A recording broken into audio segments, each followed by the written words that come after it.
Je m'appelle Margot, et la semaine dernière, ma vie a changé à jamais lorsque j'ai découvert que ma sœur avait délibérément saboté le jour de mon mariage par un tissu de mensonges si élaboré qu'il a dupé non seulement mes parents, mais aussi ma meilleure amie. Je me tenais là, dans ma robe blanche, aux côtés de Julien, en train de couper notre pièce montée, tandis que sa famille et nos amis applaudissaient et nous acclamaient. Cela aurait dû être l'un des moments les plus heureux de ma vie, mais le vide douloureux dans ma poitrine racontait une autre histoire. Pas un seul membre de ma propre famille ne figurait parmi les invités. Alors que Julien et moi enfoncions le couteau dans le gâteau, mon téléphone s'est allumé. Un message de ma mère, il faut qu'on parle, maintenant. Juste en dessous, 36 appels manqués. Mon estomac s'est noué d'angoisse. Si vous avez déjà connu la douleur d'être trahi par votre propre sang, vous comprendrez pourquoi je partage ceci. Abonnez-vous à Les Liens du passé et partagez votre histoire, car parfois, les gens qui devraient nous aimer le plus sont ceux qui nous blessent le plus profondément. Pour expliquer comment ma propre famille en est venue à m'abandonner le jour de mon mariage, je dois revenir en arrière. J'ai grandi dans la banlieue de Lyon avec mes parents, Daniel et Evelyne, et ma sœur cadette, Élodie. De l'extérieur, nous incarnions l'image de la famille parfaite. Des cartes de vœux impeccables, des vacances à la mer chaque été. Mais derrière cette façade polie, j'étais toujours la pièce rapportée, l'orpheline émotionnelle. Élodie, de 3 ans ma cadette, était l'enfant prodige. Elle portait une couronne invisible pour le monde, mais aveuglante pour moi. Des boucles blondes, un sourire à fossettes, une actrice née qui remplissait les pièces de son charme.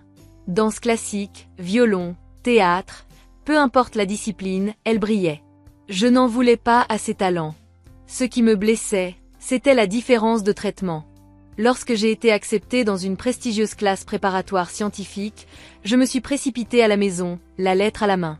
Maman a levé les yeux des paillettes qu'elle cousait sur le costume de danse d'Élodie et a murmuré « C'est bien, chérie », avant de me dire de laisser la lettre sur le comptoir pour papa. Quelques jours plus tard, quand Élodie a terminé 3e à un concours de danse locale, nous sommes tous allés au restaurant. Nos parents ont porté un toast au champagne pour elle, rayonnant de fierté. J'ai poussé mes pattes dans mon assiette, invisible. C'était toujours comme ça. Les bourses, les félicitations, mes notes, mes réussites étaient balayées. Ils ont manqué ma remise de diplôme parce qu'Élodie avait un gala le même jour. Tu comprends, n'est-ce pas? C'est vraiment important pour son avenir, m'avait dit maman. J'ai hoché la tête, mais à l'intérieur, quelque chose s'est durci. Au moment de partir pour l'université, j'ai cessé de rien attendre. J'ai construit une vie ailleurs, trouvé des amis qui me voyaient, des gens qui applaudissaient mes succès.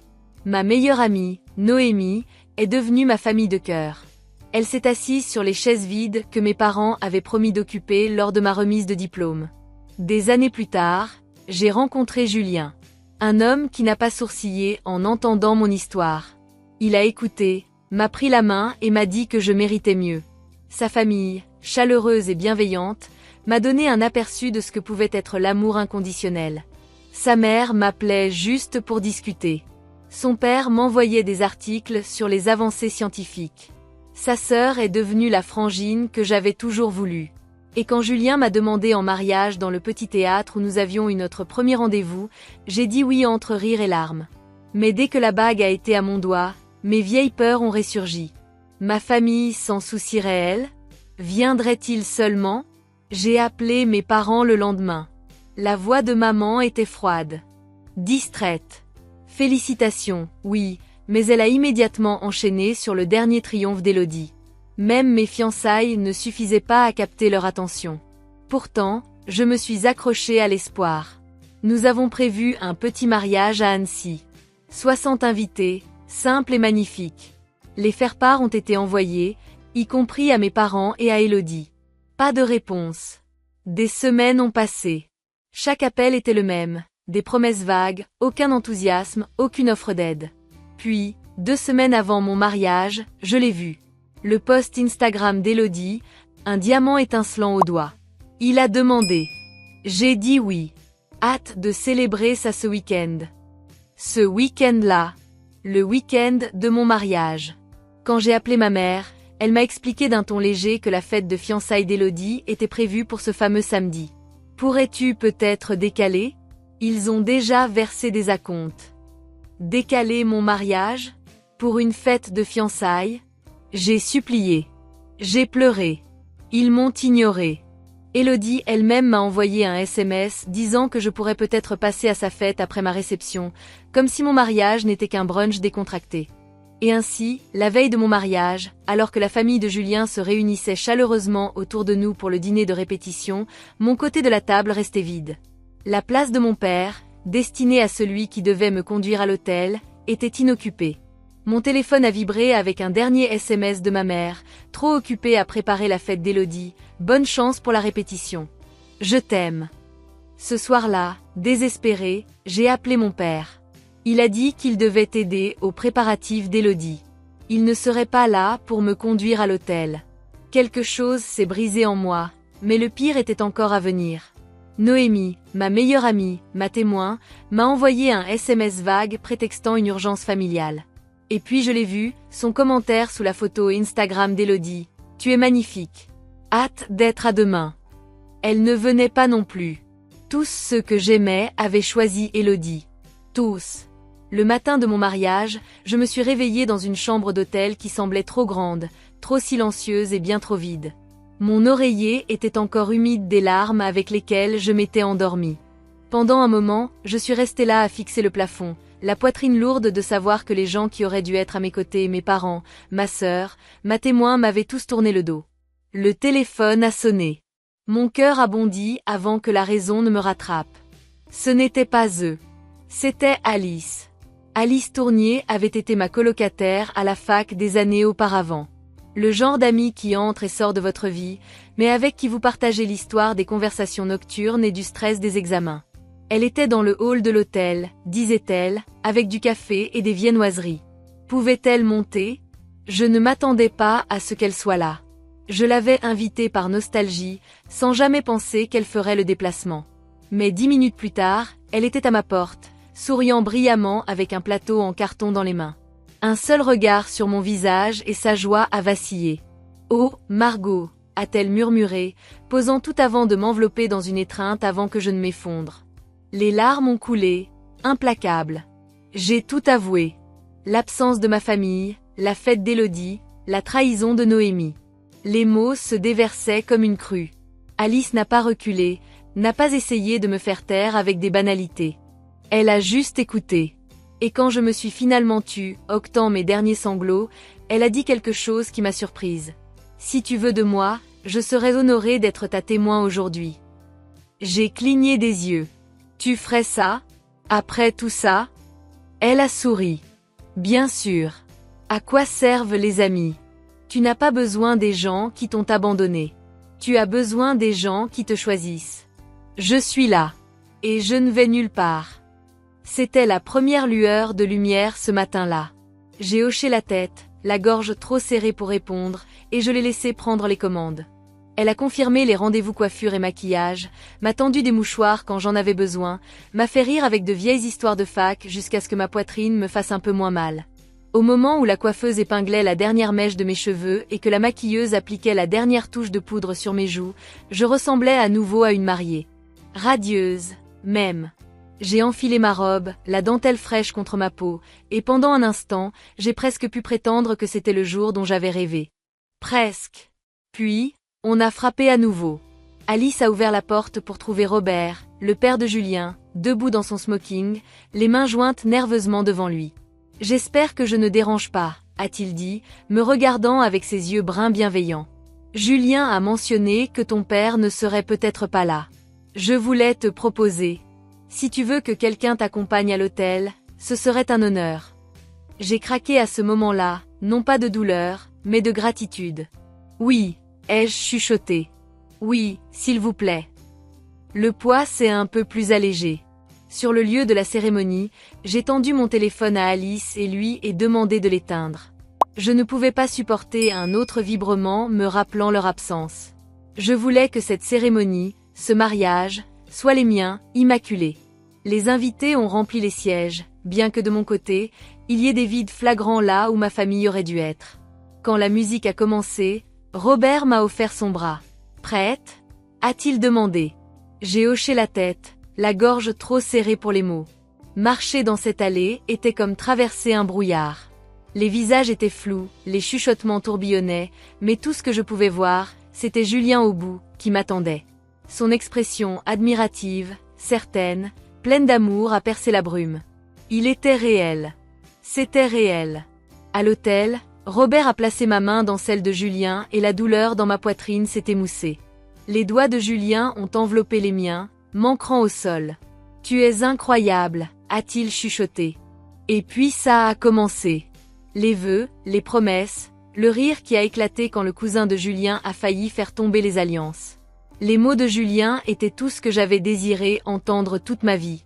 Que mes victoires comptaient. Que ma valeur était incontestable. Que son amour était inconditionnel. J'ai tremblé en prononçant les miens, ma voix stable malgré mon cœur qui battait la chamade. Quand l'officier d'état civil nous a déclarés mari et femme et que Julien m'a embrassé, les acclamations ont rempli la salle. Pendant un instant, les sièges vides ont disparu de mon esprit. La réception brillait de guirlandes lumineuses, de fleurs et de rires. La famille de Julien et nos amis m'ont entouré comme si rien ne manquait. Au moment de la danse père-fille, Robert s'est avancé à nouveau, les yeux brillants. Puis-je ? Des larmes ont coulé sur mes joues alors que j'opinais. Nous avons dansé lentement et il a chuchoté. « Tu es de la famille maintenant. C'est ce que fait la famille. » Je ne pouvais pas répondre, je me suis juste accrochée, reconnaissante. Plus tard, Julien et moi nous tenions devant notre gâteau à 3 étages, le couteau prêt. Les appareils photo flashaient, les amis applaudissaient, et pour une fois, je me sentais exactement là où je devais être. Nous avons enfoncé le couteau ensemble dans le glaçage, souriant pour les photos. Et c'est là que mon téléphone a vibré dans la poche cachée de ma robe. Je l'avais récupéré d'Alice. J'ai failli l'ignorer, mais l'habitude m'a fait jeter un coup d'œil. 36 appels manqués. Un nouveau message de ma mère, il faut qu'on parle, maintenant. Mon estomac s'est tordu. Julien l'a remarqué. Tout va bien ? A-t-il demandé doucement. Je lui ai montré l'écran. Sa mâchoire s'est contractée. Ils ont eu leur chance. Margot. Ne les laisse pas te voler ça. Je sais, ai-je chuchoté. Mais quelque chose en moi ne pouvait pas laisser passer. Et si ce n'était pas juste de la culpabilité ? Et s'il était arrivé quelque chose ? Je me suis excusée, me glissant dans le jardin, ma robe frôlant les pavés. Les mains tremblantes, j'ai composé le numéro de ma mère. Elle a répondu instantanément, la voix rauque de panique. Margot. Oh, Dieu merci. On essayait de te joindre. Je me mariais, maman, ai-je dit platement. Qu'est-ce qui se passe ? Sa réponse a fait basculer le monde sous mes pieds. C'est Élodie, a-t-elle dit, sa voix se brisant. Patrick a annulé les fiançailles. Juste au milieu de la fête. Il a dit qu'il ne pouvait pas continuer parce qu'Élodie a avoué ce qu'elle t'avait fait. J'ai agrippé le banc à côté de moi, l'air quittant mes poumons.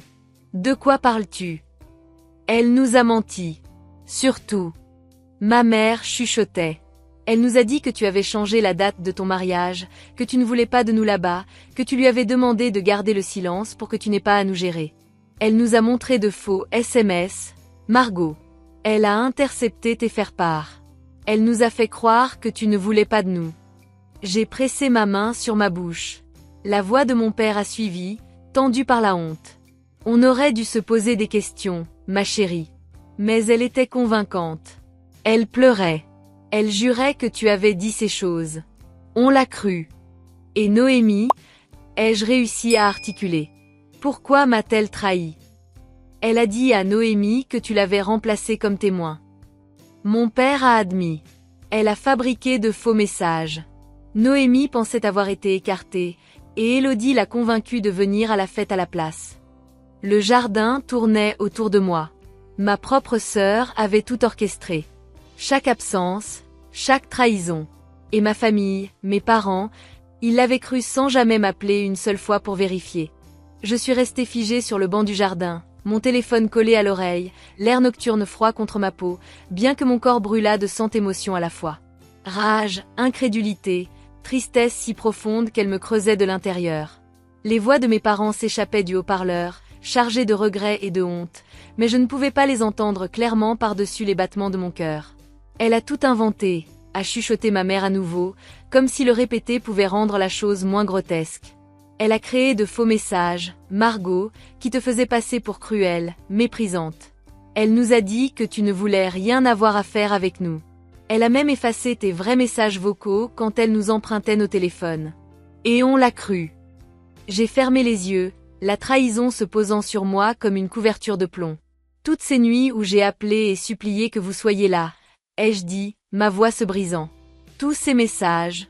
Je pensais que vous m'ignoriez, que vous choisissiez Élodie encore une fois. Et pendant tout ce temps, elle orchestrait ça. Oui, a dit mon père lourdement. Patrick l'a forcée à avouer devant tout le monde quand elle a fait un commentaire insouciant sur le fait d'être enfin le centre de l'attention. Il l'a confrontée, elle s'est effondrée. Elle a tout admis, les mensonges, la manipulation, tout. Et Patrick, ai-je demandé, engourdi. Il a rompu sur le champ, a dit ma mère. Il a dit qu'il ne pouvait pas épouser quelqu'un capable d'être aussi cruel envers sa propre sœur.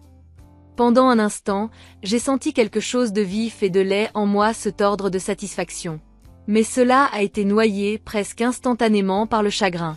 Le chagrin non seulement pour mon jour de mariage gâché par l'absence et la trahison, mais pour les années qui avaient mené ici.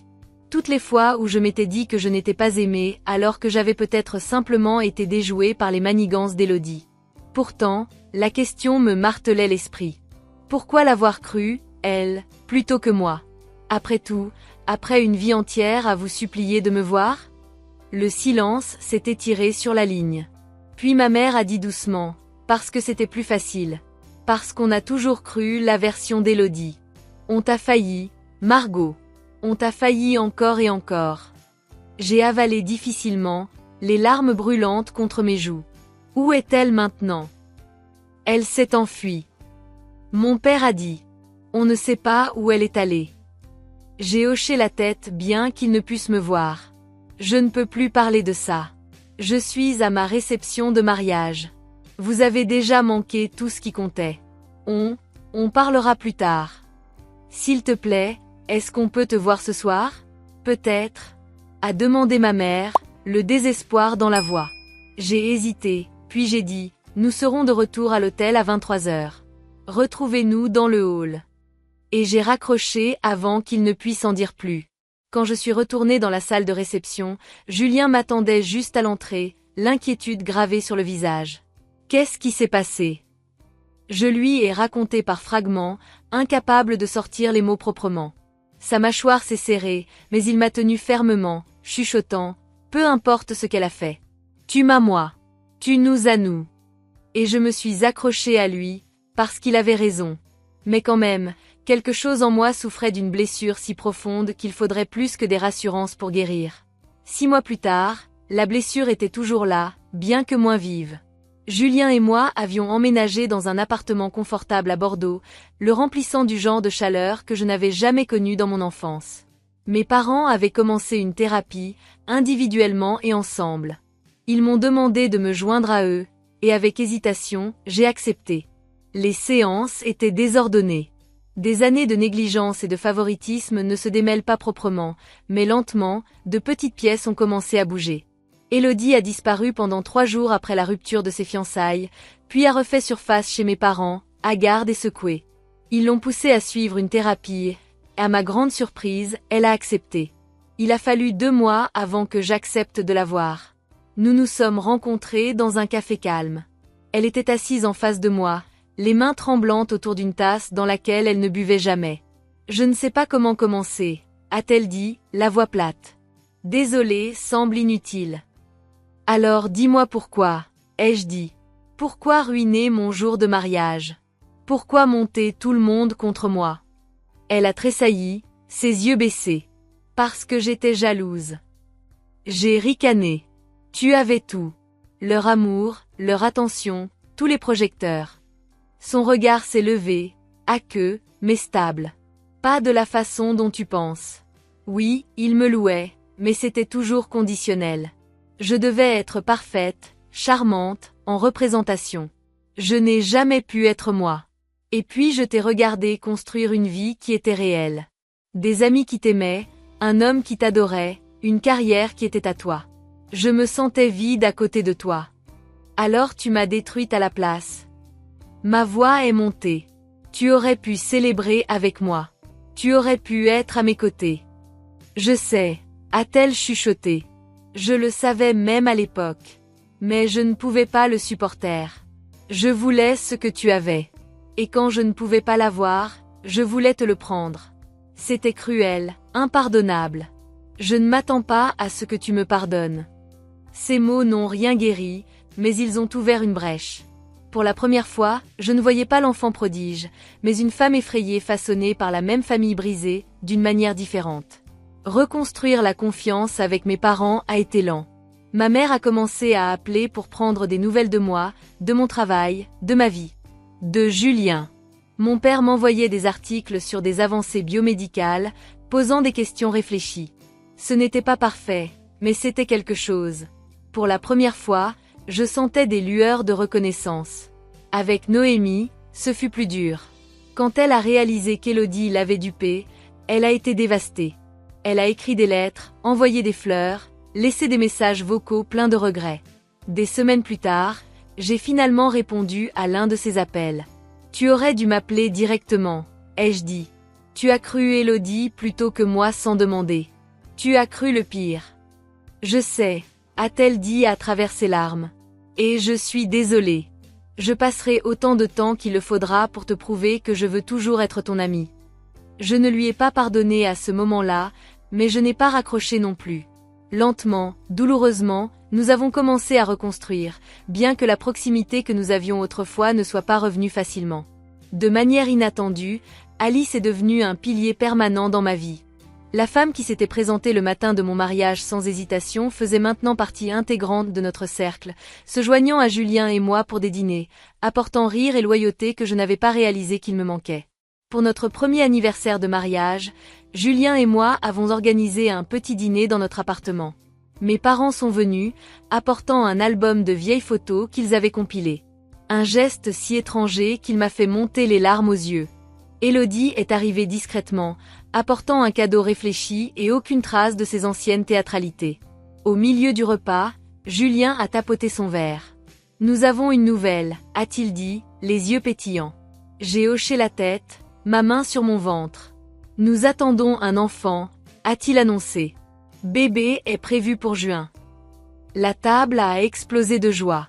Ma mère a pleuré, mon père rayonnait. Élodie m'a serré fort et a chuchoté. Tu seras la mère qu'on aurait aimé avoir.